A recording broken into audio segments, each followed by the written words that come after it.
Reka nsubire kubahereza mwiriwe canke mwaramutse bivanye naho buri umwe wese dukurikirana aherereye mwe banywanyi bacu mubana natwe mu makuru n'ibiganiro vya misi yose tubandanya gushikiriza kuri nombonesha kure yacu kandi yanyu Muhuza TV.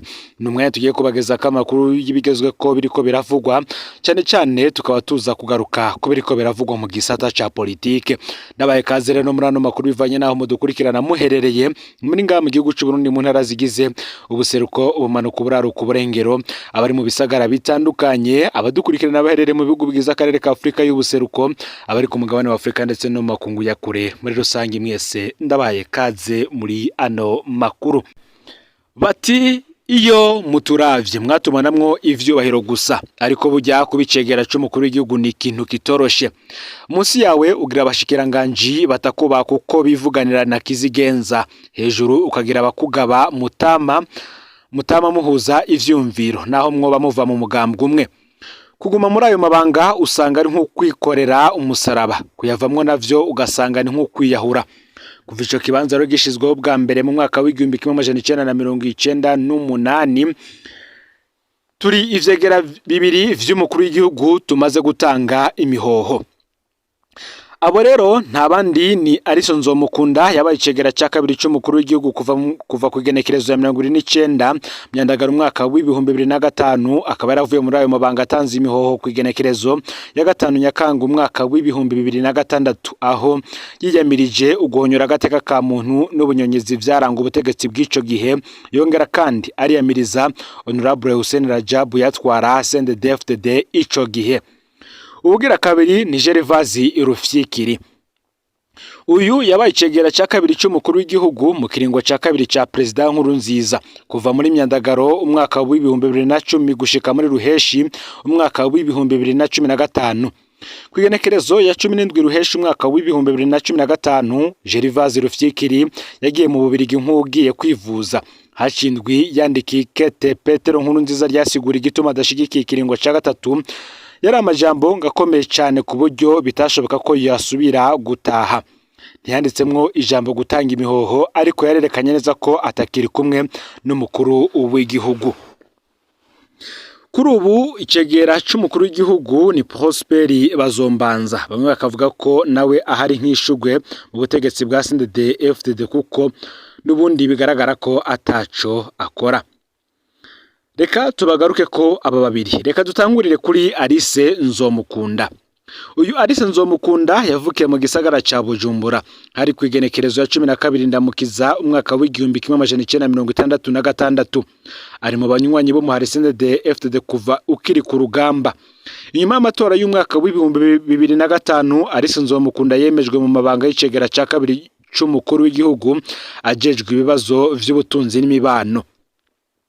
Mu kiringo Alice Nzomukunda ari icegera c'umukuru w'igihugu ni ukuvuga kuva mu mwaka w'ibihumbi 2005 gushika mu mwaka w'ibihumbi 2006 ubutegetsi bwasa n'ubwari mu minwe y'umukuru w'umugambwe CNDD-FDD kurusha uko bwari mu minwe y'umukuru w'igihugu. Alice Nzomukunda akabazwi nk'umukenyezi atatinya guhangana n'umukuru w'umugambwe muri ico gihe. Ico kiringo c'umwaka wa mbere w'ubutegetsi bwa CNDD-FDD naho ari kigufi cabayemwe ibibazo vyinshi bijanye no guhonyora agateka ka muntu be no kunyonora amatungo y'igihugu. Uburorero bukeyi harimwe idandazwa mu manyanga n'igipfungu ry'indege fariko ni 50 yarerura umukuru w'igihugu yicwa nabi ry'abanywanyi ba FNL Muyinga batawe mu ruvubu, iterwa ry'amagrenade mu bubare mu Ngagara, irementanya ry'umugambi w'itembagazwa ry'ubutegetsi ryatumye hafatwa President Domitien Ndayizeye, Alphonse Marie Kadege yahoze ari icegera c'umukuru w'igihugu n'abandi benshi. Bamwe mu bafashwe bakaba barahohotewe bikomeye mu iperereza.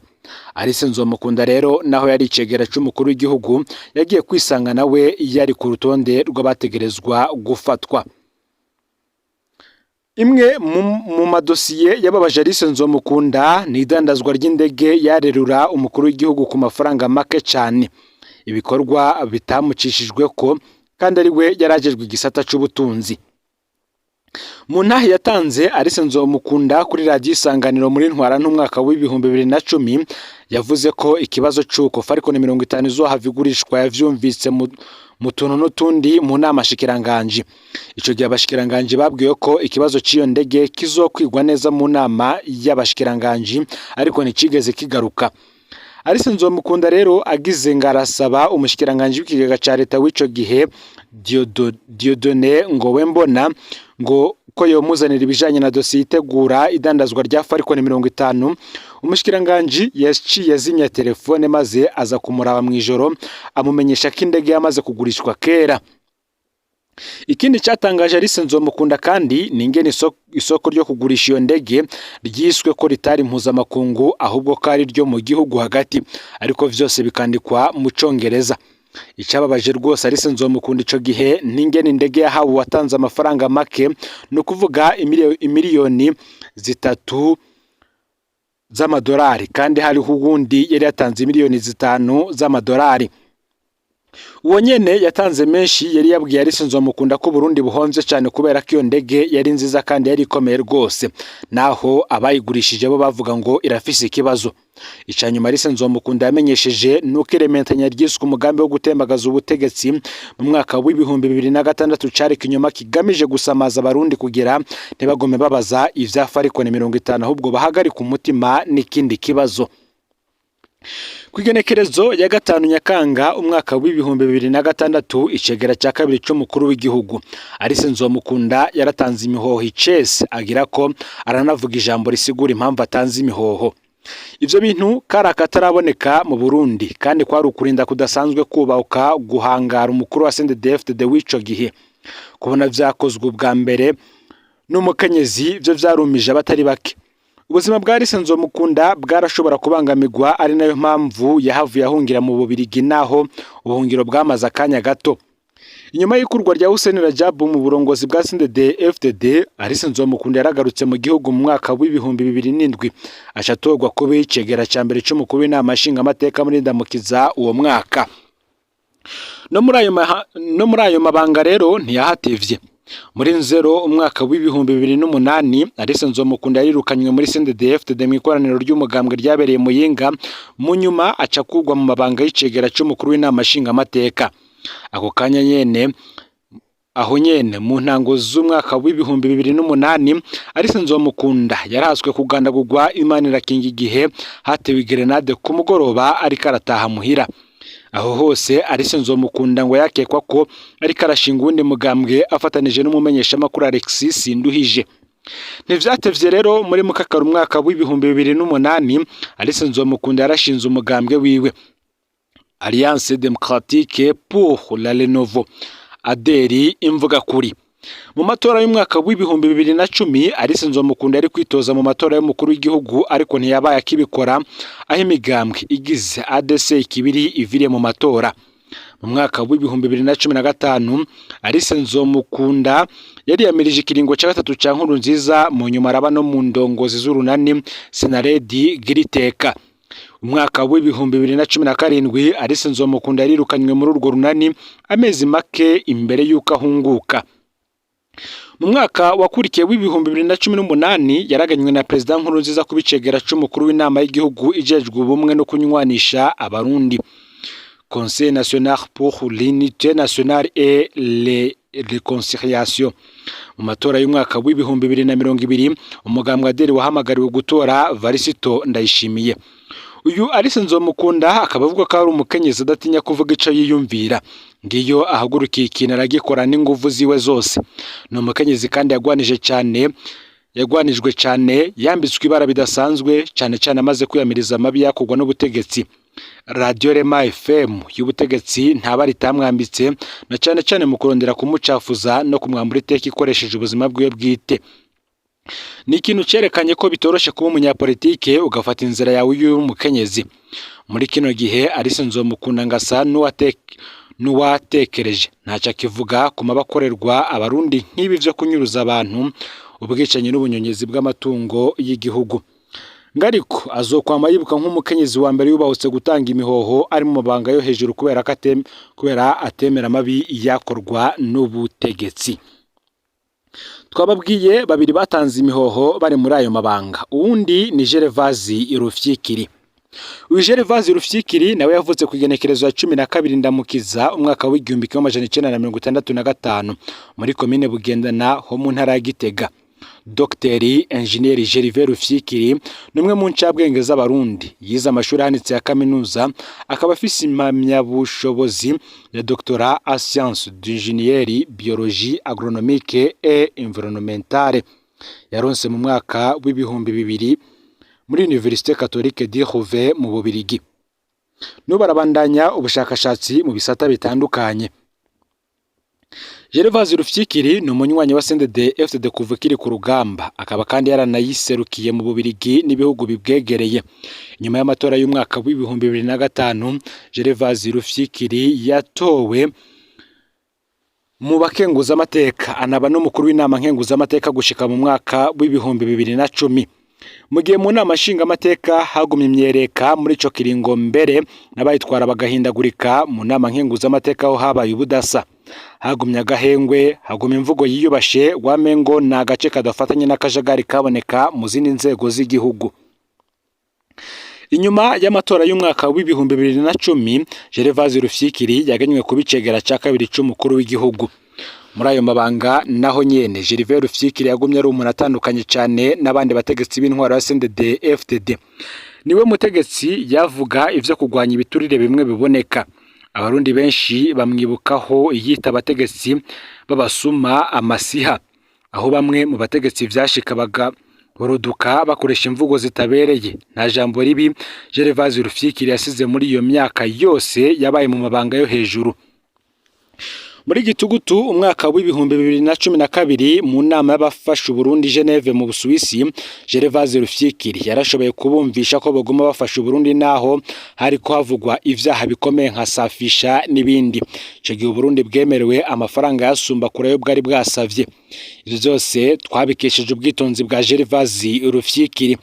Imbere yo kuja Geneve mu gihugu c'Ubusuwisi, Gervase Rufyikiri yabanje guhamagara batwara amashiramwe societe civile, arasigurira neza ibibazo bihari, aranasaba ko bageze Geneve bofasha, kandi niko vyagenze. Gervase Rufyikiri ntiyari yorohewe mu mabanga yiwe. Inshuro nyinshi yaravuzwe ingene ibihangange vy'abagenerali vyagerageza kumutera ubwoba, rimwe na rimwe hari n'imigambi yagiye iramenyekana yari tumbereye kumugandagura. Mu nama y'inararibonye za CNDD-FDD Conseil de Sage, Gervase Rufyikiri be na bagenzi we Pio Ntavyo, hanyuma Augustin Sanze, Jeremy Ngendakumana n'umuhuza Hassan Rukara bareretse President Nkurunziza muri ntwara n'umwaka w'ibihumbi 2015 ko ikiringo ca gatatu ciwe cyari kigiye gukwega amagorwa ku gihugu. Baraheza kandi bamuhanura ko yoreka hakitoza undi munywanyi wa CNDD-FDD. Guhera ubwo Gervase Rufyikiri na bagenzi we bafashwe nk'abansi b'igihugu, naho batakwe mu mabanga yabo ntaco bari bakibazwa n'umukuru w'igihugu.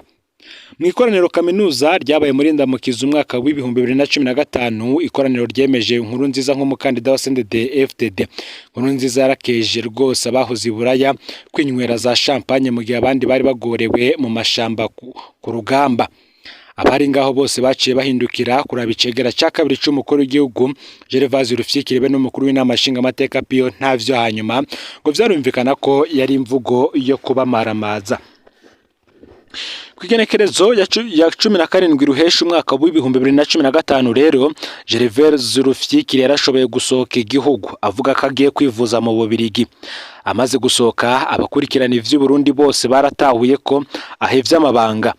Amaze gushika mu Bubiligi, Gervase Rufyikiri yatevye kumenyesha aciye kuri France 24 ko atagishoboye kubandanya akorana na Petero Nkurunziza aravye amagorwa yari arakwegera igihugu mu gonyora ibwirizwa shingiro.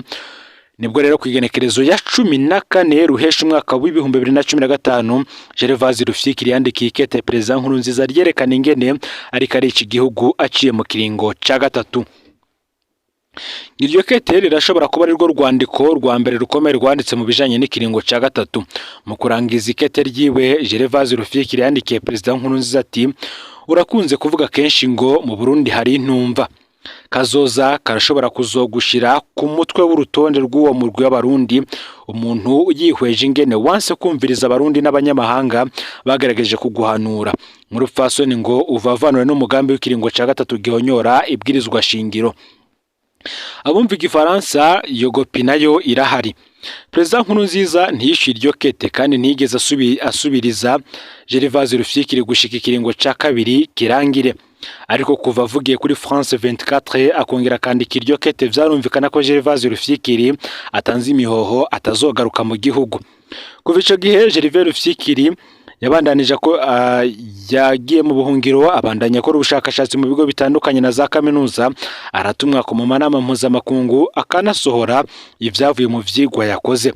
Uyu akaba ari umuntu akora cyane, avuga ijambo yitondeye ariko uwishaka ku kintu aba yumva ko yogwanira.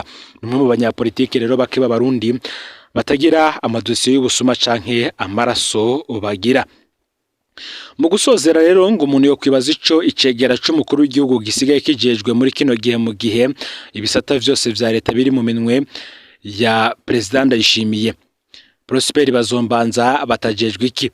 N'imbere ayo mabanga ntiyari yoroshe kubera ibibazo bikomeye. Abashikiranganje wasanga basimba icegera c'umukuru w'igihugu bakivuganira n'umukuru w'igihugu canke bagakorana n'umukuru w'umugambwe. Ngo mbe yemwe naho Prosper Bazombanza avuga niki n'abashikiranganje. Ngayo rero amakuru yaragezwe ko muri kano kanya, ufyonde subscribe canke s'abone niba utari wafyonda ko kugira ngo tujucikanwa nadushikiriza, usangiza no makuru bagenza aho bari hose kugira ngo baje barabo mu bambere bashikirwa nayo biriko biravugwa bigezwe ko ngaha mu gihugu c'u Burundi, hanze imbibe z'igihugu c'u Burundi ndetse no makungu ya kure. No Muhuza TV Imana bahezagire mu bikorwa byanyu vya misose muriko murakora.